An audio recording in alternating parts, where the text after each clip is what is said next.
During the Second World War, the heirs of the High Nazi Command grew up in an isolated environment, where the reality of the conflict and its consequences were far from their daily perception. Bridget Hearst, daughter of Rudolf Herr, commander of Eights, remembered her childhood in that place as an idyllic time for her.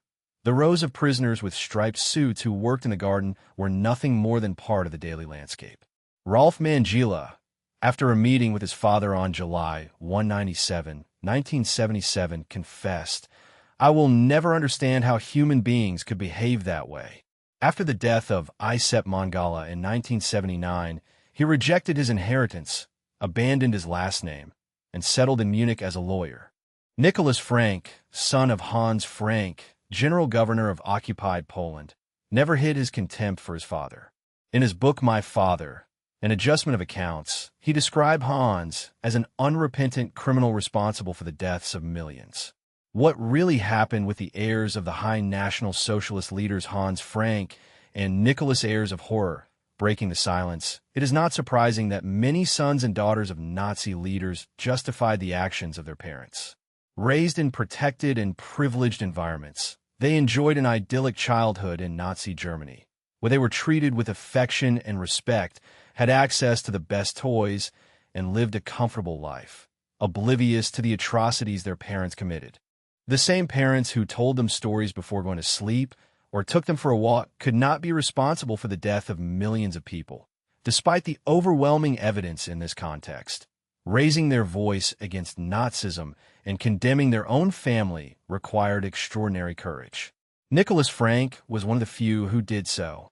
The youngest son of Hans Frank and Bridget Hearst, he was born on March 9, 1939, in Munich. At only 8 months old, his father was appointed general governor of occupied Poland, where he implemented policies of enslavement of Polish citizens and the systematic extermination of Jews. Nicholas spent his childhood in CCO without being aware of the magnitude of the decisions that would define the dark legacy of his dark family legacy. Obsessed for years with his father's execution, hanged on October 16, 1946, after being convicted of war crimes and crimes against humanity in the Nuremberg trials, Nicholas Frank dedicated his life to reconstructing the dark family history. Unlike his 4 brothers, he was the only one who sought answers about his childhood memories and the conversations he had overheard. Over time, his rejection of the environment where he grew up became absolute. "I hated that man who, even dead, continued controlling me like a puppet. As a child, I knew that I belonged to a family of criminals." The statements of Nicholas Frank in his book My Father, An Adjustment of Accounts, generated a storm of reactions, especially within his family. His brother Michael responded furiously in a letter published in the Weekly Stern, while his other brothers denied the family's past. Only Nicholas and Norman assumed the historical responsibility for their legacy. Sigd, the eldest, immigrated to South Africa in 1966, where she defended apartheid. Bridget took her own life in 1981, and Michael died at age 53, plagued by health problems and personal torments. A family fractured by guilt, silence, and the weight of an irremediable last name. Over the years, Nicholas' initial shame toward his father became a deep hatred fueled by decades of research on the life of Hans Frank, the butcher of Poland. Nicholas, a respected journalist, not only exposed the horrors of Nazism in documentaries, but also stated that his father deserved execution. Feeling relief at his death, he also questioned his father's final conversion to Catholicism, convinced that it was merely a superficial attempt at absolution. Although he despised Hans Frank, Nicholas admitted that he had inherited his father's eloquence, cunning, and biting sense of humor. The publication of the book unleashed harsh criticism among the descendants of other Nazi leaders.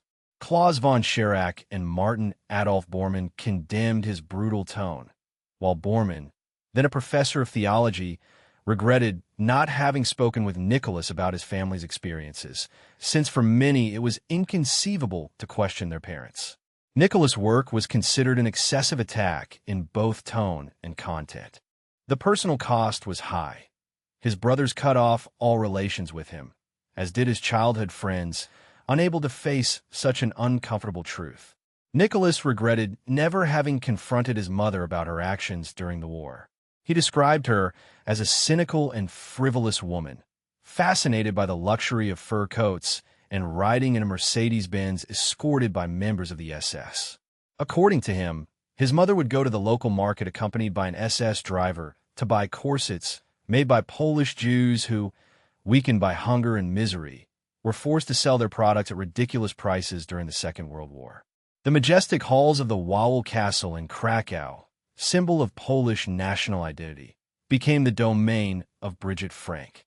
Brigitte's rise began with her marriage to Hans Frank, a lawyer who quickly rose through the ranks of the Nazi Party.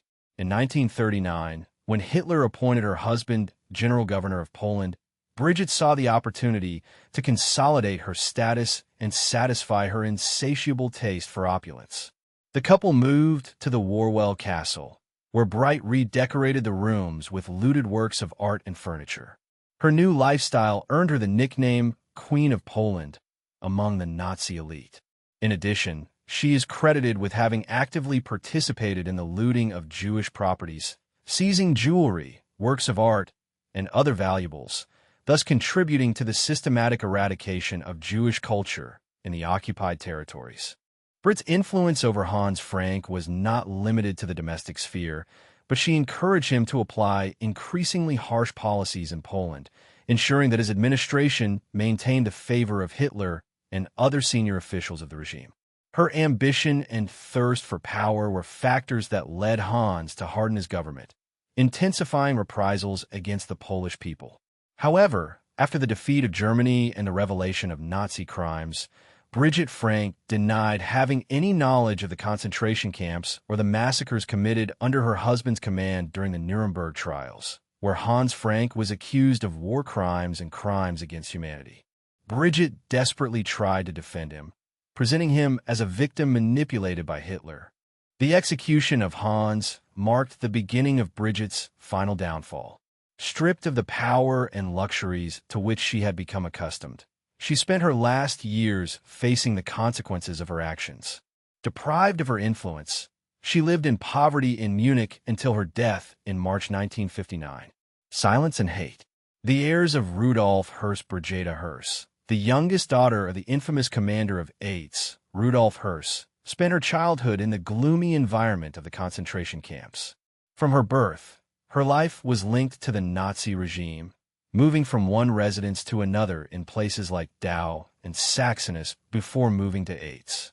Rudolf Höss, considered a main architect of the Holocaust, was promoted to commander of Auschwitz in recognition of his efficiency, despite his role in some of history's most atrocious acts.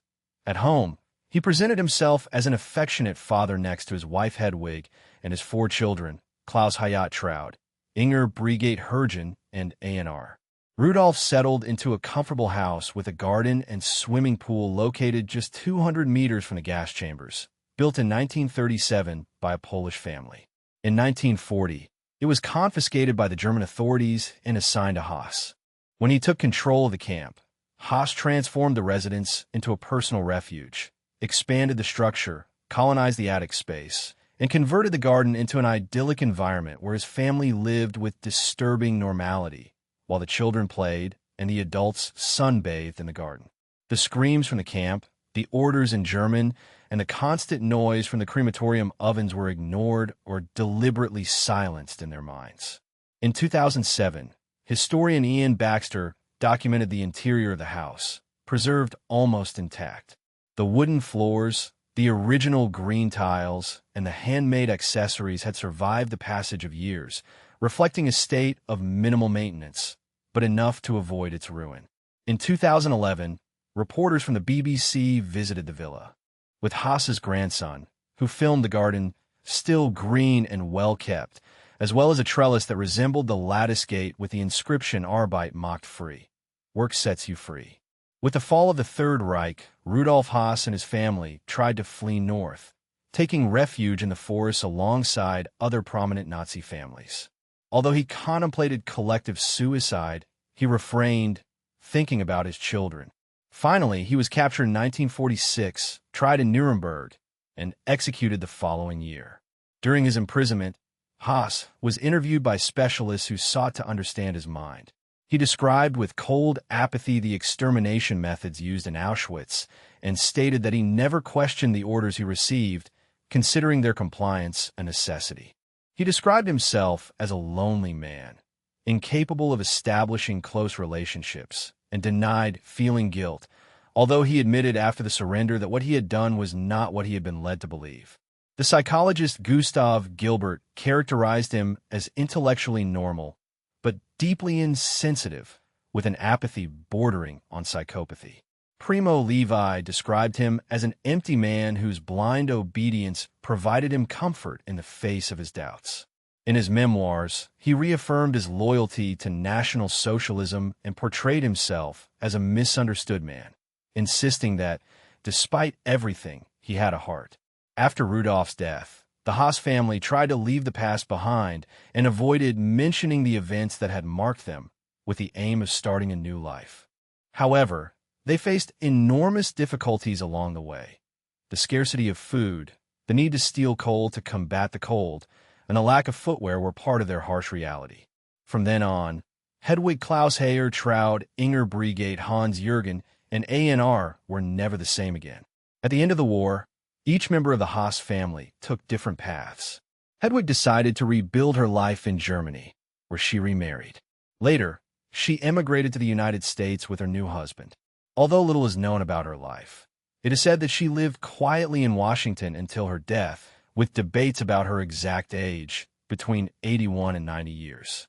Meanwhile, Klaus, the eldest son, assumed the responsibility of supporting the family during the difficult times before moving with his German wife, known as Lilo, to Australia. The couple settled in Sydney, where they raised their daughter Christine. However, their marriage ended in divorce. Klaus died in the 1980s, a victim of liver cirrhosis caused by excessive alcohol consumption. For Bridget, her father's death marked the beginning of a life of poverty and secrecy. In 1950, seeking to leave behind the weight of her last name, Bridget emigrated to Spain.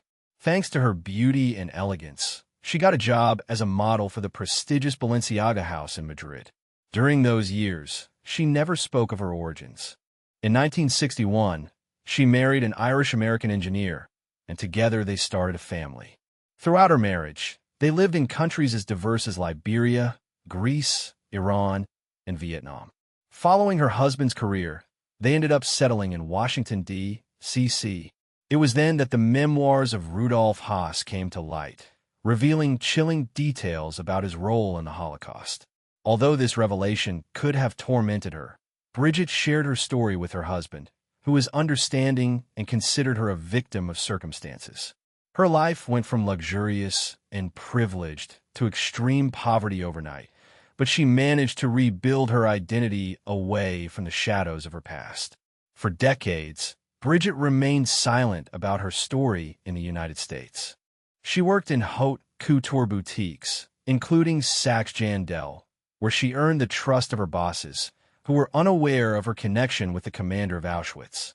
On one occasion, she revealed her secret after a night of drinks, but both her boss, a Jewish woman who had fled Germany, and her colleagues accepted it with understanding. In 2013, at the age of 80 and facing terminal cancer, Bridget agreed to grant a single interview to journalist Thomas Harding. Harding was looking for information about his great-uncle Hans Alexander, who had captured Rudolf Haas after the war. In the interview, Bridget recounted her childhood, the days when soldiers ransacked her house and took her father and brother away, and how, at the age of 12, she was sent to a concentration camp in her house and her struggle to maintain anonymity. She feared retaliation and had always avoided burdening her children and grandchildren with the weight of her story. Like many descendants of Nazis, Bridget lived at the crossroads between love for her father and condemnation of his actions.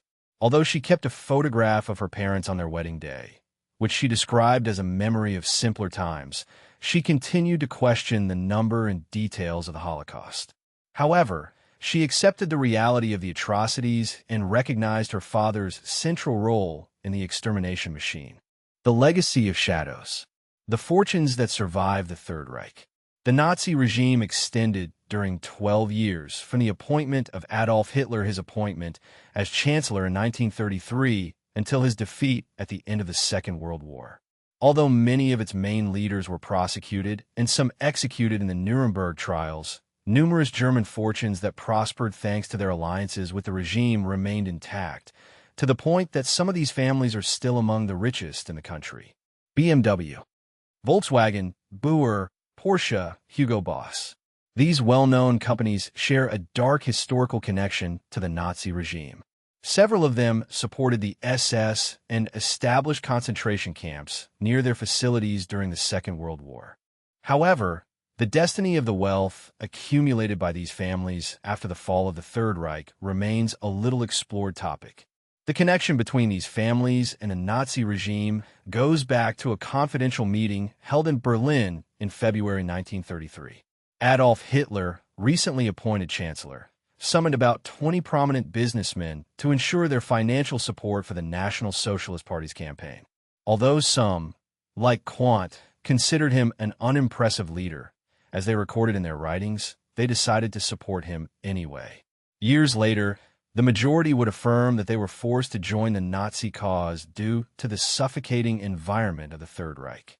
During this period, many businessmen benefited from a process known as Aryanization, which consisted of the forced acquisition of Jewish properties and businesses at ridiculously low prices. August von seized Austrian banks like Rothschild and Druze, among other examples. However, what marked these individuals as war criminals was their use of forced labor. Millions of deportees were forced to work in inhuman conditions. Gunther Quandt exploited almost 60,000 people in his factories, while in the Volkswagen plant more than 10,000 prisoners were forced to build the people's car.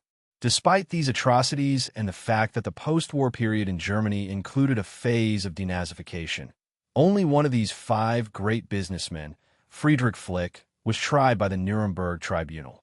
Other businessmen, like Quandt and Porsche, served brief prison sentences but managed to retain most of their assets, except those confiscated in the area controlled by the Soviets.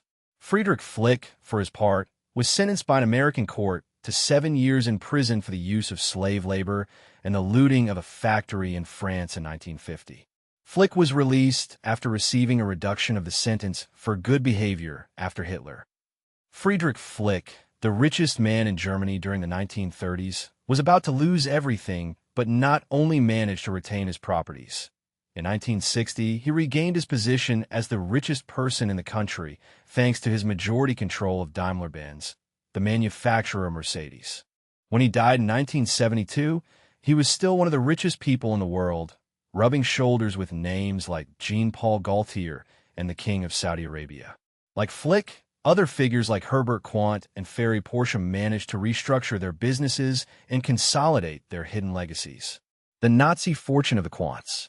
In the spring of 1945, Harold Quandt, a 23-year-old officer of the German Luftwaffe, was taken prisoner by the Allied forces in Benghazi, a port city of Libya.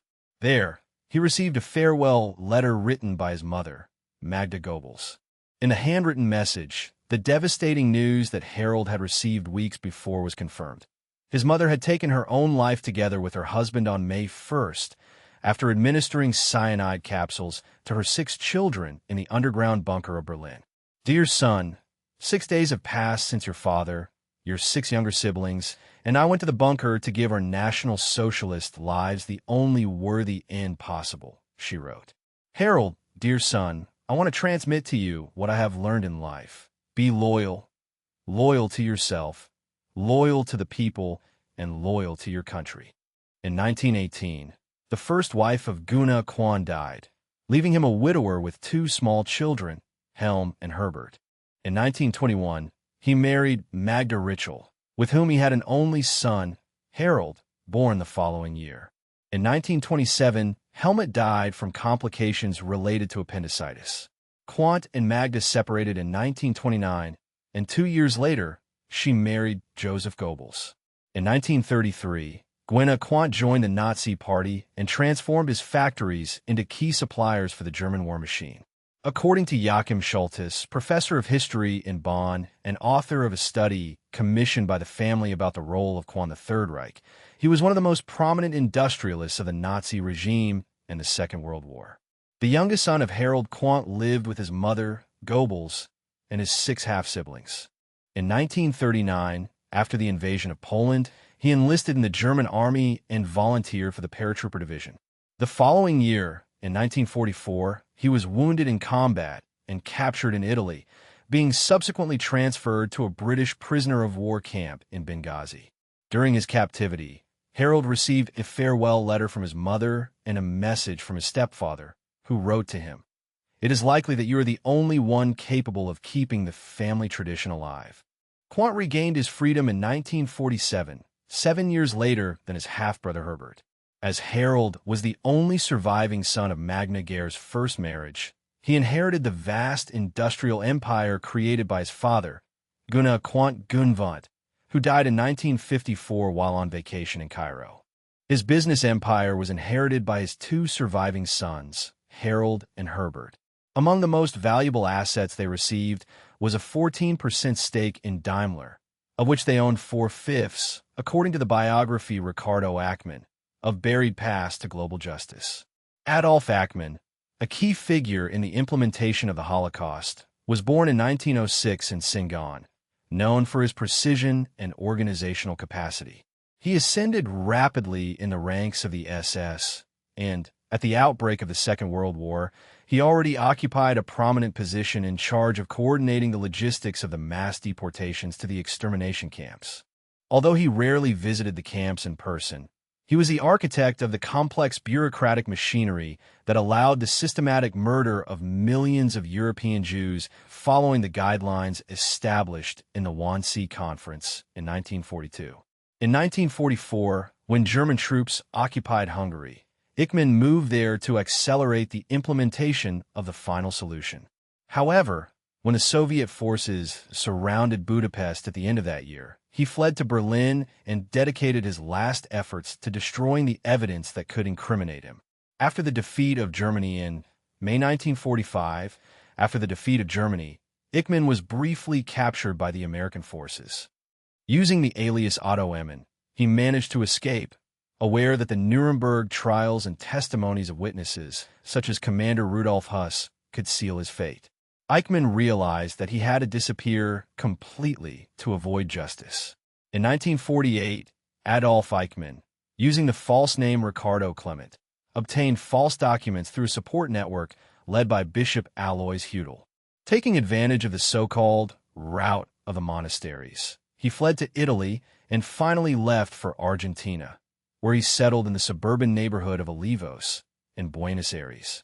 He adopted an apparently normal life and got a job at the Mercedes-Benz plant, gradually rising to the position of department head. His family reunited with him shortly after. His wife and his 3 older children, Klaus, Nicholas, and Horst Adolf, reunited with him in Argentina in 1955. His 4th son, Ricardo, was born in 1957. Ricardo grew up knowing nothing of his father's dark past. Eichmann worked hard to maintain a low profile, aware that his participation in the Holocaust made him a target for the Mossad, the Israeli intelligence agency. However, his anonymity did not last long.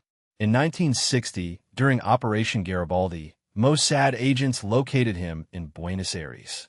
After capturing him, they secretly transferred him to Jerusalem, where he was tried for crimes against humanity. By then, Ricardo Klement was nothing more than a crumbling facade. The trial concluded with a death sentence, and his ashes were scattered in the Mediterranean Sea. The young Ricardo, who was only 5 years old at that time, did not understand the absence, nor did he receive any explanation about his fate. Years later, upon discovering the truth, he faced the weight of a legacy full of horror. He grew up struggling with the reality that his father had been a key figure in struggling to reconcile his own identity with an indelible past. As he delved into the truth, Ricardo Eichmann developed a strong rejection of his father's legacy and Nazi ideology. He chose a radically different path and dedicated his life to academia. In the 1970s, he studied prehistory classical archaeology, and Egyptology at the University of Heidelberg, specializing in this last discipline. He participated in important excavations in Egypt, a country not far from where his father had been executed.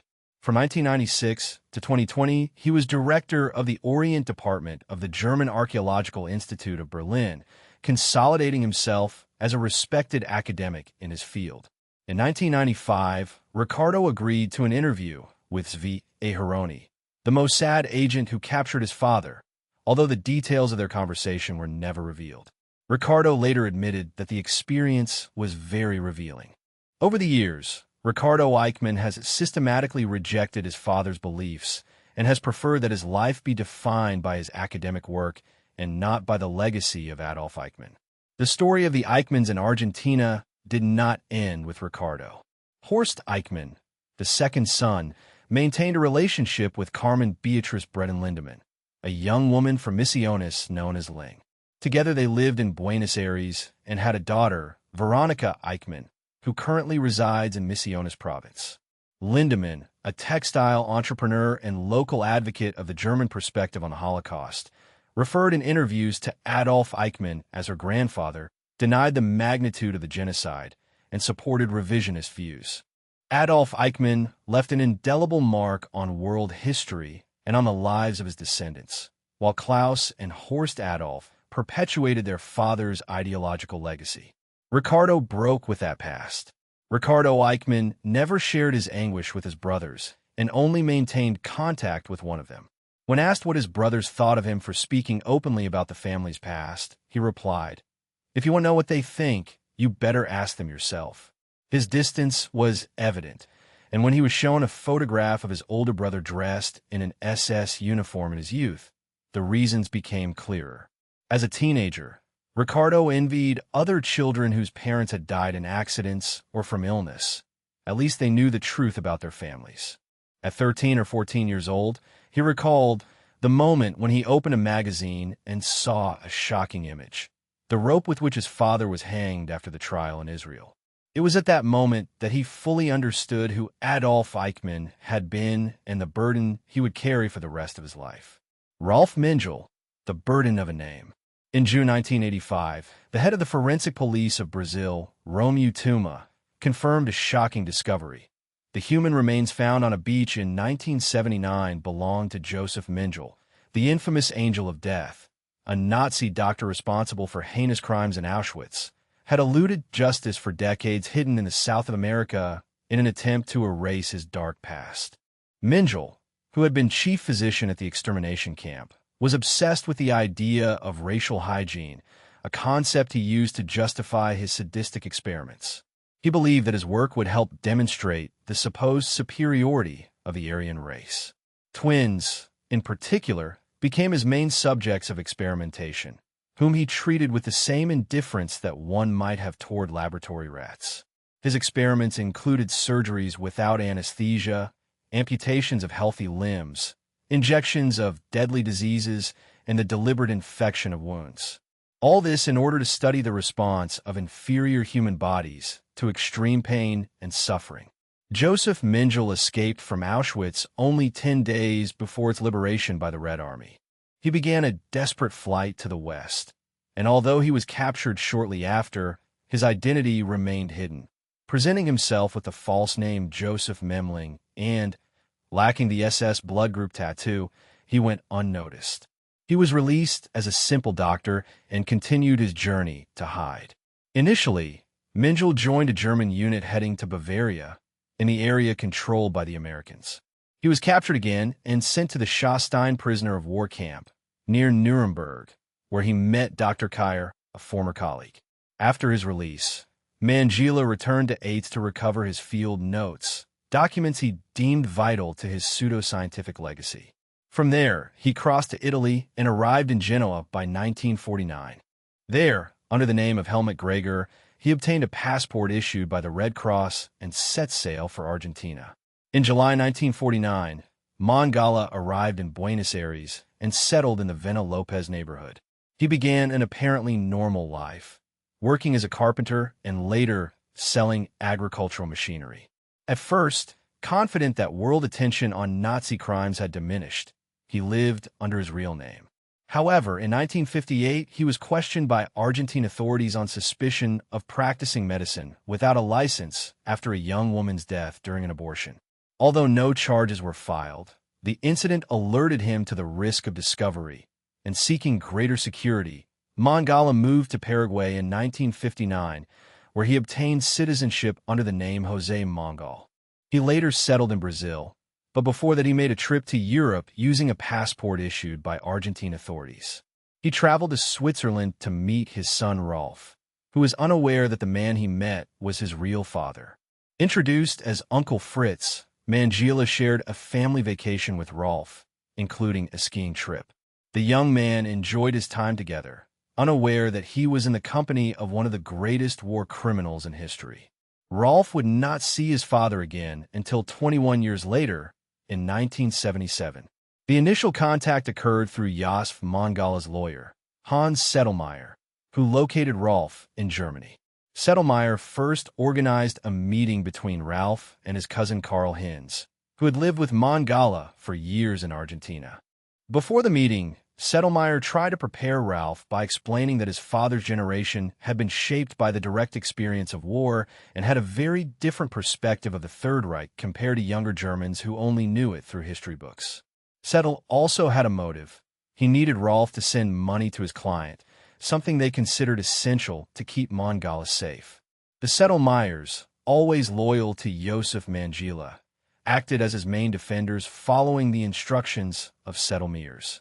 Determined to meet his father, Rolf traveled to Brazil with a borrowed passport obtained by deceiving a friend during a vacation. Nothing could dissuade him from his goal of seeing Isep for the last time.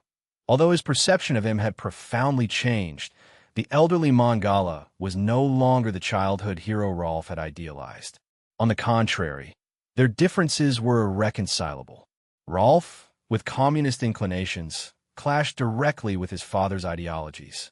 The meeting was marked by the emotional distance accumulated over the years. Ralph took considerable risks to meet the man who during his childhood had shown little interest in him, too concerned about his dark experiments under the Nazi regime. During Ralph's adolescence, Mangala was constantly on the run, evading Nazi hunters and Allied authorities. That reunion in Brazil was the last time Ralph saw his father alive. Shortly after, Josef Mangila disappeared forever. It is believed that Manga died in anonymity and that his remains were buried in an unnamed tomb somewhere in southern Brazil, leaving behind a legacy of atrocities that can never escape history's judgment. Gon Himmler, the National Socialist princess, gave only one interview in her life, in 1959, at age 30. On that occasion, she declared that her purpose was to change the historical perception of her father. Today, my father is considered the greatest genocidaire of all time. I want to try to modify that vision, she stated. Gooden married Wolf Deab, an activist in far-right movements and a member of the ultranationalist National Democratic Party of Germany.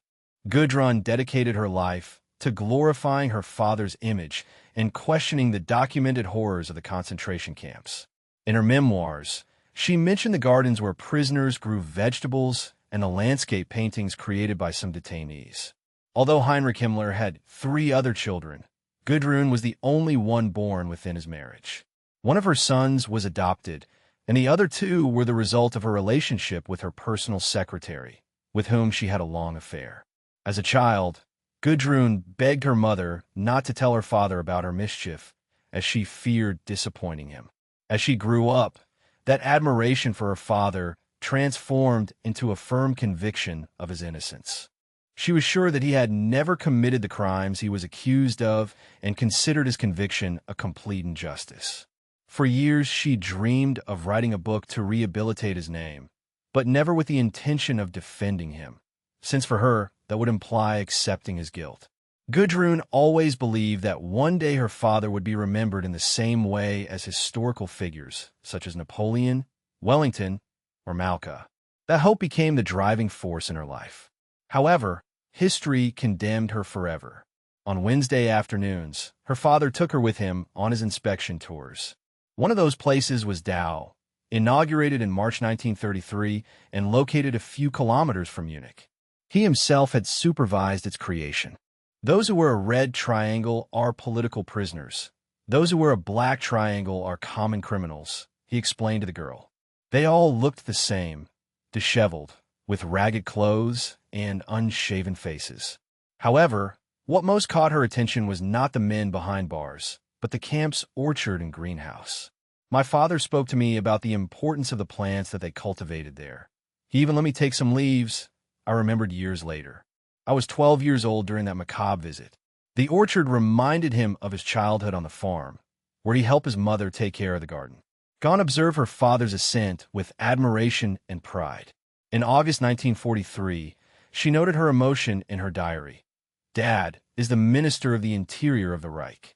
I am ecstatic, she wrote to her father, a prestigious and important man, worthy of admiration.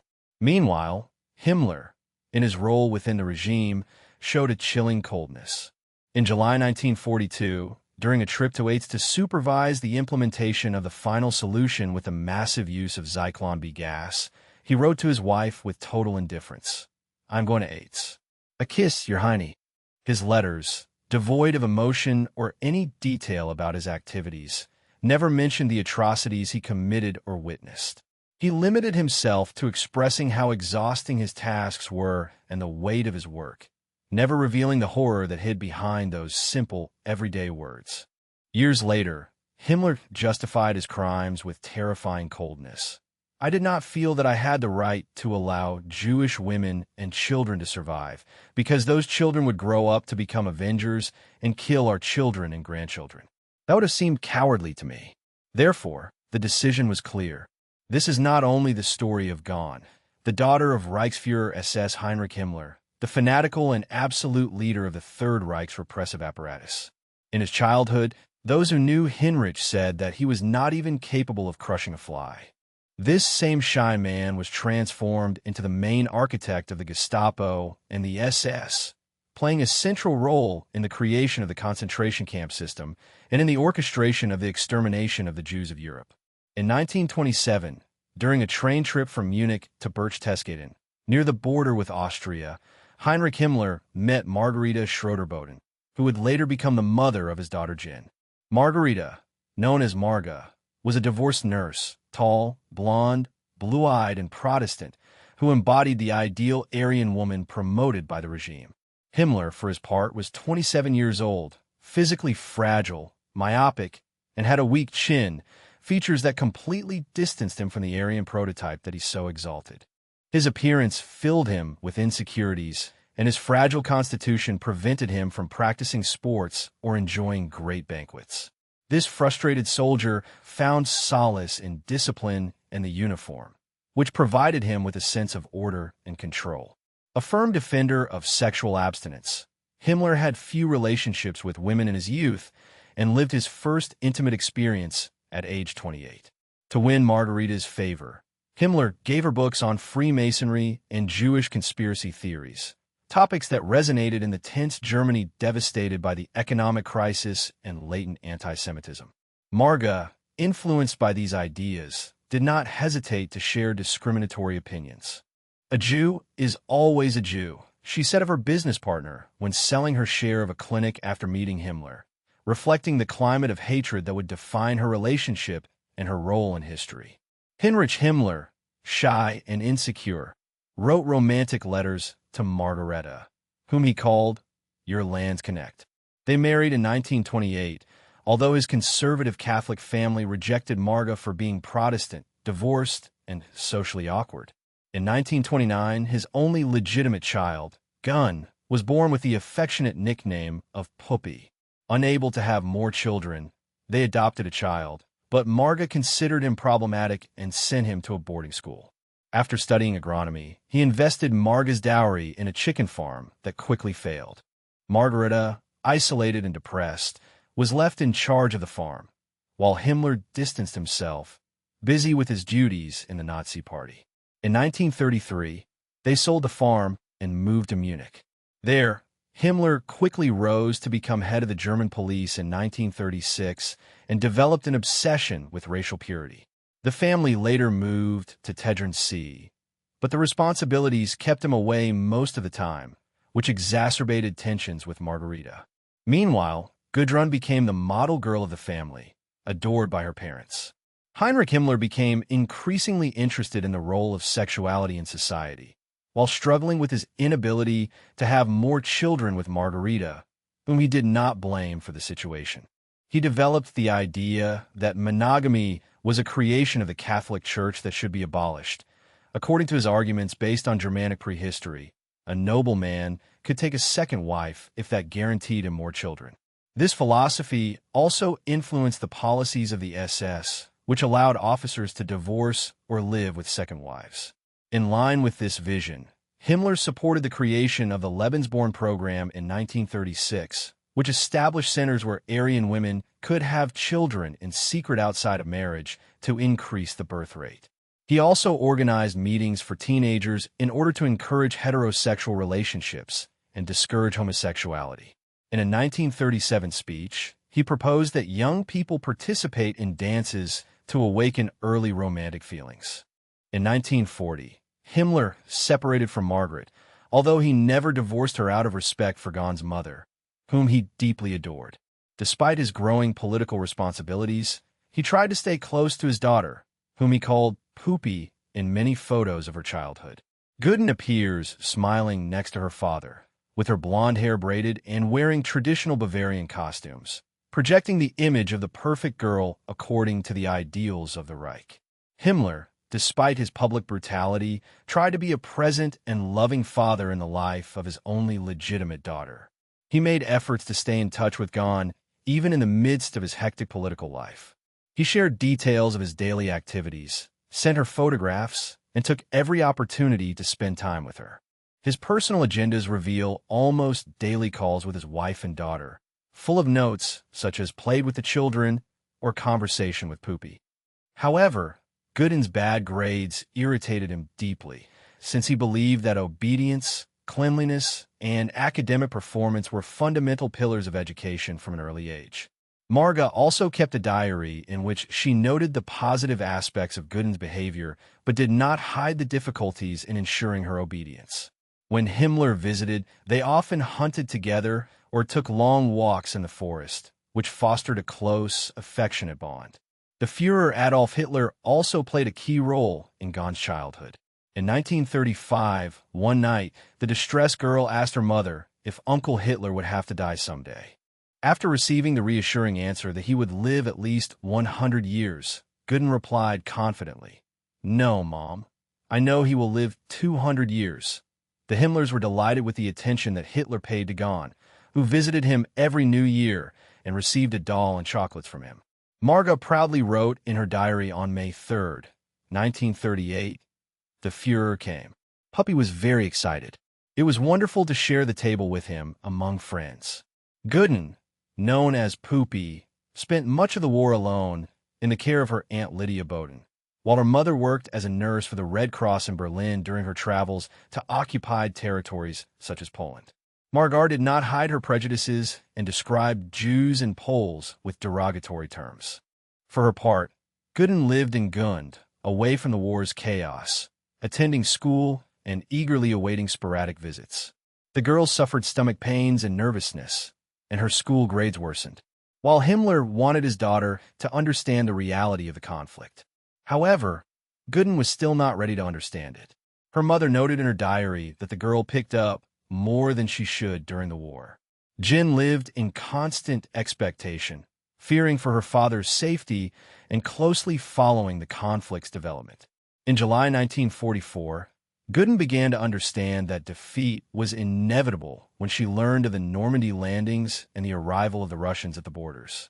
She tried to convince herself that everyone firmly believed in victory, especially her father. So, as his daughter, she was obliged to believe it too. Losing would be unthinkable. That same month, Himmler ordered the prisoners of Dachau to build an anti-aircraft bunker in the garden of his house, a sign that the end was near. Gudrun lived in isolation, with few playmates and an increasingly irritable mother. Family tensions intensified when the cousins of Gun Promos of her father, sons of Gebhard Himmler, moved into the house in Gund. Margareta barely tolerated others, which further complicated Gon's relationships during the war. Gon saw her father between 15 and 20 times, always on brief visits of 3 or 4 days.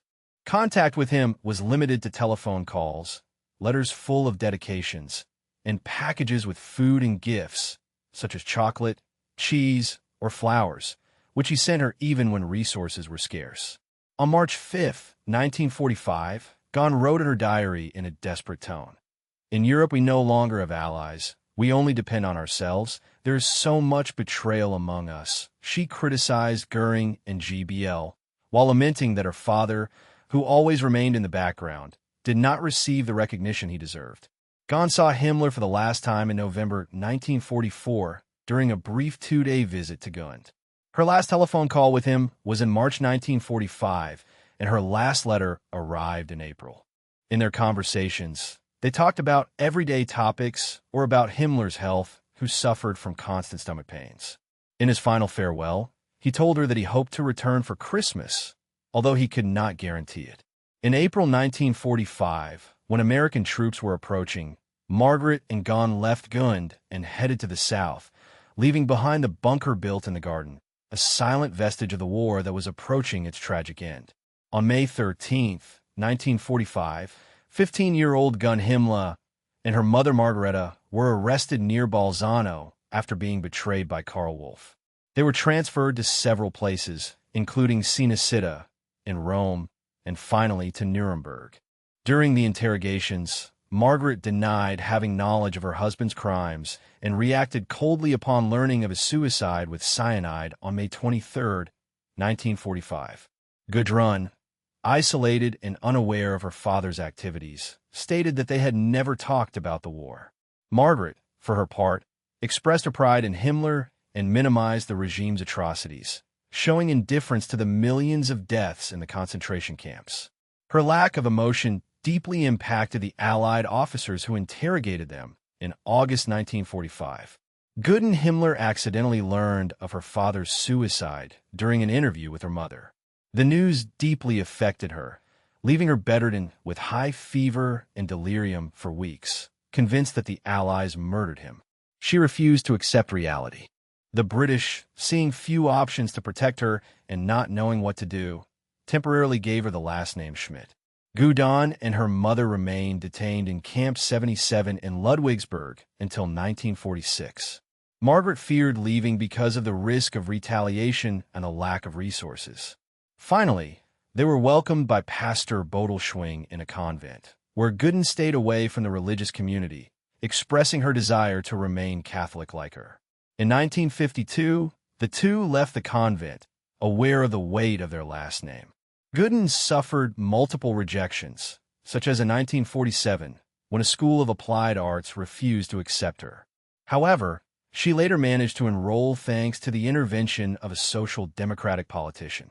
She decided to train as a seamstress and moved to Munich, distancing herself from her mother.